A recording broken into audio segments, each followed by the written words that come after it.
लोकसभा चुनाव के बीच मायावती को लेकर के कई सवाल उठ रहे हैं। क्या मायावती अप्रत्यक्ष रूप से भारतीय जनता पार्टी की मदद कर रही है? क्या मायावती और भारतीय जनता पार्टी के बीच गुप्त गठबंधन है? ये तमाम सवाल हैं जो कहीं ना कहीं बीते दिनों से उठ रहे हैं। जिस तरीके से मायावती ने अपने भतीजे आकाश आनंद को उत्तराधिकारी पद से हटा दिया, उसके बाद से कई सवाल उठ रहे हैं कि आखिर रातों रात लोकसभा चुनाव के बीच मायावती ने अपने ही भतीजे के खिलाफ इतना बड़ा एक्शन क्यों लिया। पहले आपको वीडियो दिखाते हैं जिसको लेकर के तमाम तरह की चर्चाएं हो रही हैं। चलाता है साथियों, इन सरकारों ने, भाजपा की सरकार बुलडोजर की सरकार नहीं, यह आतंकवादियों की सरकार है।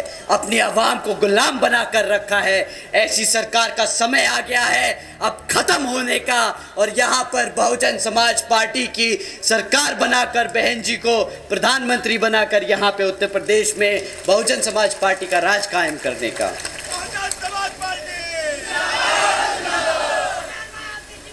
साथियों, अगर हमारी बात थोड़ी ज़्यादा छुप गई हो और इलेक्शन कमीशन को लगे कि हमें तालिबान नहीं बोलना चाहिए था या भाजपा को आतंकवादी नहीं बोलना चाहिए था, तो हम उनसे दरख्वास्त करेंगे कि यहाँ उतर के आके देखें और गांव-गांव में घूमें और पता करें कि यहाँ के जो बहन बेटियाँ हैं, जो हमारे युवा हैं, वो किस हालत में जी रहे हैं। वो खुद समझ जाएंगे कि जो हमने कहा वो गलत नहीं, वो सत्य है, वो सच है, वो हमारी आवाम आज जी रही है। साथियों, रोजगार पर एक और टिप्पणी करी थी आदरणीय प्रधानमंत्री जी ने। उन्होंने कहा था कि भाई सरकारी नौकरियां नहीं है तो क्या हुआ, सरकारी नौकरियां नहीं है तो क्या हुआ, भाई पकोड़े तो तल रहा है ना, वो भी तो रोजगार है। अब आप ही बताइए, इतनी पढ़ाई लिखाई कराकर अपने बच्चे को आप पकोड़ा तलवाएंगे क्या? बहुजन समाज पढ़ा लिखा समाज है, वो पकोड़े तलने के लिए नहीं पैदा हुआ है। वो यहाँ अपने भारत की संविधान के आधार पर चलकर अपने भारत को आगे बढ़ाने का काम करेगा।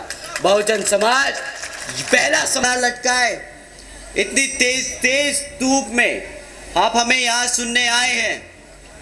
हमारी माताएं बहनें जो आज इतनी बड़ी संख्या में यहाँ मौजूद हैं, हमारे सभी युवा साथी जो आज इतनी गर्मजोशी के साथ यहाँ मौजूद हैं, हमारे सभी बड़े बुजुर्ग, हमारे सभी संत, आप सभी को तहे दिल से धन्यवाद कि आप इतनी कड़ी गर्मी में हमें सुन रहे हैं, तो आपको तहे दिल से धन्यवाद।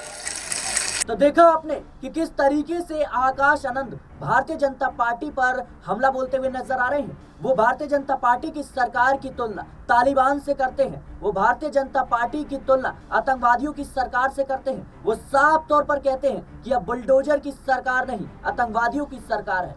माना यही जा रहा है कि आकाश आनंद का यह भाषण उन्हीं पर अब भारी पड़ गया और कहीं ना कहीं मायावती को ये चीजें बर्दाश्त नहीं हुई।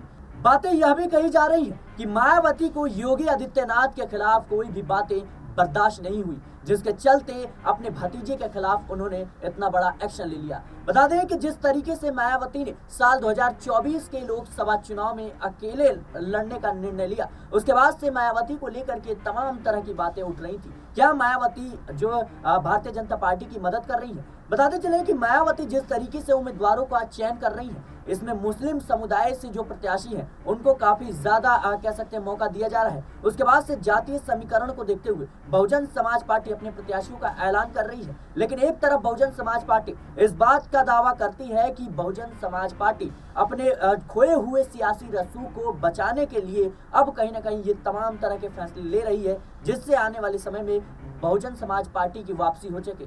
वहीं दूसरी तरफ विपक्ष से लगातार इस बात पर हवा दिया जा रहा है कि बहुजन समाज पार्टी यानी मायावती कहीं ना कहीं अपने फैसलों से भाजपा को फायदा पहुंचा रही है और मायावती और भाजपा के बीच जो है गुप्त गठबंधन है। अगर हम सारे समीकरण को समझे तो मायावती भले ही इस लोकसभा चुनाव में कुछ सीटें हासिल ना कर पाए, लेकिन कहीं ना कहीं जिस तरीके से उन्होंने अपने उम्मीदवारों का चयन किया है, इससे साफ तौर पर कहीं भारतीय जनता पार्टी को नुकसान है, तो वहीं किन्हीं सीटों पर जो है समाजवादी पार्टी और कांग्रेस को भी नुकसान है। इसके साथ ही मायावती ने उत्तर प्रदेश के बाद दिल्ली और बीआरएस यानी दक्षिण भारत में भी गठबंधन किया, उन्होंने बीआरएस पार्टी से भी। तो इससे कहीं ना कहीं सवाल उठता है कि आखिर मायावती के ये फैसले उत्तर भारत को छोड़कर दक्षिण भारत में जाना, उसके बाद दिल्ली की 7 सीटों पर अपने उम्मीदवारों को उतारना, ये कहीं ना कहीं सवाल या निशान खड़े करता है। फिलहाल अगर देखें तो संवैधानिक रूप से हर प्रत्याशी को ये स्वतंत्रता है कि वह कहीं से भी चुनाव लड़ सकता है और किसी भी पार्टी का कोई भी पार्टी जो है कहीं से भी अपने प्रत्याशी उतार सकती है। लेकिन मायावती को लेकर के जो दावे किए जा रहे हैं इसमें कितनी सच्चाई है, हमें कमेंट बॉक्स में जरूर बताएं। देश और दुनिया की तमाम खबरों के लिए बने रहें नेक्स्ट पॉलिटिकल बाइट के साथ।